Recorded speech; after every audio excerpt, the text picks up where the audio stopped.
Well, for those who don't understand what neuroscience or neuroplasticity is, it's basically how we understand the brain and how the studies about the brain, how the brain is functions, how we apply it to the way we live our life. And the old school of thought was always like, for example, if someone had a traumatic brain injury, the idea was you could never heal the brain. But new science and research is starting to show that the brain is an amazing organ that actually does heal itself if we allow it to heal. So what does that mean? Like, you know, it's kind of like putting yourself in a room where you've been blasted by this negative noise. All you can focus on is the negative noise, and in our case, the news, or all the other stuff we've seen and we hear every day. But if you step out of that room and you get into an area of peace and quiet, it's like, oh, calm, finally I can hear myself think, right? We can allow, and if we look at it, the way that our brain works, like here's some facts about the brain, which I find very fascinating. Your brain uses 20% of the oxygen in your whole body. And did you know that there's more neural pathways in your brain than there are stars in the sky?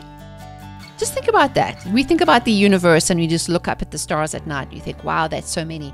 You have the same kind of concept in your mind. If you just think about the enormity and how amazing God made our brains, we haven't yet tapped into the full potential. We only use parts of them. But why I get so like nerded out about this stuff is that the good news is you can change your brain. You can age backwards. You are not your brain, and you can change the way you approach things. And even things like people say personality is set. Actually, some of the studies are showing that it's not necessarily true. You can change your way of thinking, especially when you think about habits, mindsets, how you think. Like example, how do you think about money? How do you feel about rich people? Like these are all little hot buttons that often people go, oh my God, I can't go there. These are good reasons why to say, what do you believe about this thing or about yourself or about your situation or your family, like your purview and your worldview? What if what you've been taught isn't 100% true? Or what if what you know, or what you think you know, isn't necessarily true? Because a lot of us believe the stories we tell ourselves, like, and I've seen this time and time again, people who come from very stressful and traumatic backgrounds, with abuse, and who come from very poor backgrounds. There's a mental shift that happens that makes them think, I can do this. And what it is they believe in the possibility. And here's another example. I found this video the other day, which totally shook off my brain. I was like, oh my gosh, I totally get it now. In the Jewish society, they have a different concept of wealth and prosperity than most sort of Christian Western societies. Because here's the thing that they do, is every year they go to the rabbi and they pledge what they're going to give for the year. Not like in the Christian churches where they say you need to tithe 10% of your earnings, meaning this is the money I made, and sorry God, I can only give you like $100. The Jewish communities have a different viewpoint. Their view is, I'm going to pledge for the year ahead and do what I need to do, but I'm going to stretch myself a little out of my comfort zone and partner with God, taking those steps of faith that He will supply my needs. And what they do is they pledge it.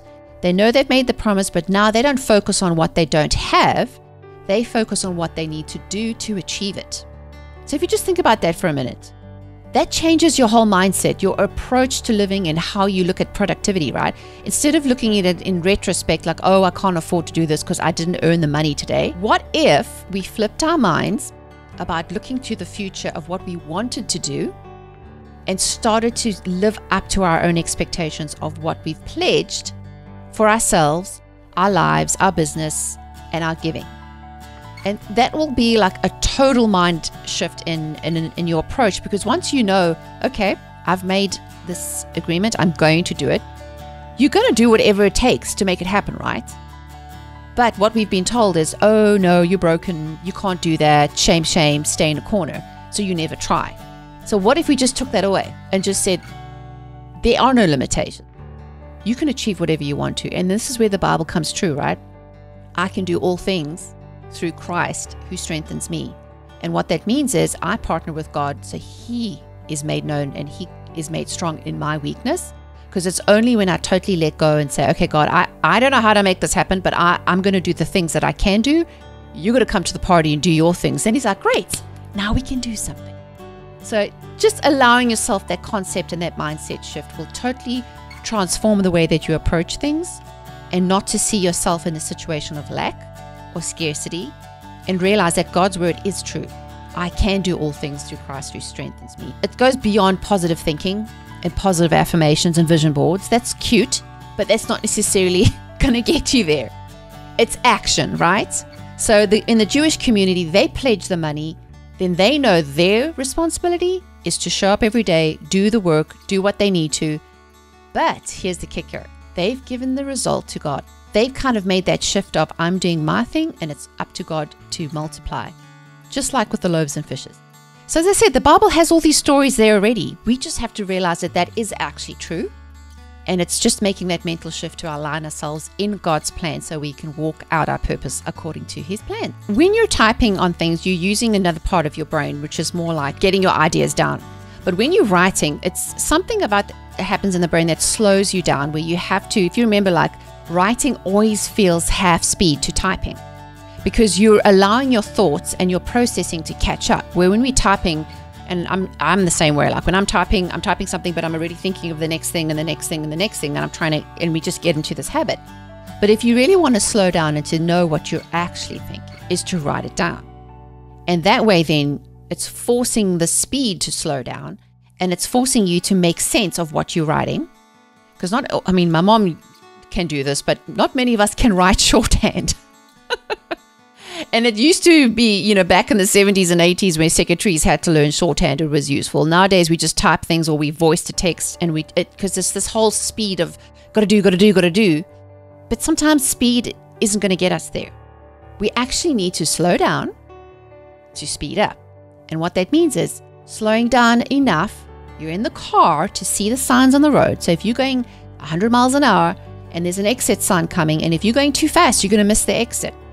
Or, you're going to miss where the refreshment stations. If you apply less speed and more intentionality, it's amazing how the journey becomes so much more enjoyable. Oh, look at that scenery. Oh, look at there.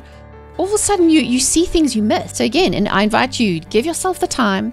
Rest is not selfish. Self-care is not selfish. You actually need to take the time to hear out what it is you're thinking, and most importantly, to hear what God is saying to you, so you can get in tune with his plan for your life, so you can renew your mind. So I have some great resources for you. If you go to mimikacooney.com/supercharge, I have the 8 tips to supercharge your mindset.